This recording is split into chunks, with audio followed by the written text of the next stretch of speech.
কাবুলের হাসপাতালে ভয়াবহ হামলা ৪০০-র বেশি নিহতের দাবিতে পাকিস্তানের বিরুদ্ধে তালেবানের অভিযোগ। আফগানিস্তানের রাজধানীতে একটি হাসপাতাল লক্ষ্য করে চালানো ভয়াবহ হামলায় ৪০০-রও বেশি মানুষ নিহত হয়েছেন বলে দাবি করেছে তালেবান প্রশাসন। তারা এই হামলার জন্য সরাসরি পাকিস্তানকে দায়ী করেছে। তালেবান মুখপাত্রদের মতে হামলাটি একটি পুনর্বাসন হাসপাতালের উপর চালানো হয়, যেখানে মাদকাসক্ত রোগীদের চিকিৎসা দেওয়া হচ্ছিল। ঘটনার সময় সেখানে বহু রোগী, চিকিৎসক ও কর্মী উপস্থিত ছিলেন।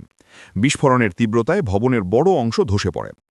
কর্মকর্তারা জানিয়েছেন এখনও পর্যন্ত অন্তত ৪০০ জন নিহত এবং ২৫০-র বেশি আহত হয়েছেন, তবে স্বাধীনভাবে এই সংখ্যার সত্যতা যাচাই করা সম্ভব হয়নি। আশঙ্কা করা হচ্ছে ধ্বংসস্তূপের নিচে আরও মানুষ আটকে থাকতে পারেন। প্রত্যক্ষদর্শীরা জানিয়েছেন হঠাৎ করে প্রচণ্ড শব্দে বিস্ফোরণ হয়, পুরো এলাকা কেঁপে ওঠে, চারিদিকে ধোঁয়া আর আগুন ছড়িয়ে পড়ে। উদ্ধারকর্মীরা ধ্বংসস্তূপ সরিয়ে জীবিতদের খুঁজে বের করার চেষ্টা চালিয়ে যাচ্ছেন। অনেককে গুরুতর অবস্থায় আশেপাশের হাসপাতালে ভর্তি করা হয়েছে। অন্যদিকে পাকিস্তান এই অভিযোগ সম্পূর্ণ অস্বীকার করেছে। দেশটির সামরিক সূত্র জানায় তারা কোনো বেসামরিক স্থাপনা লক্ষ্য করে হামলা চালায়নি, বরং সীমান্তবর্তী এলাকায় সন্ত্রাসী ঘাঁটি লক্ষ্য করে নির্দিষ্ট অভিযান চালানো হয়েছে। এই ঘটনার পর আন্তর্জাতিক মহলে উদ্বেগ তৈরি হয়েছে।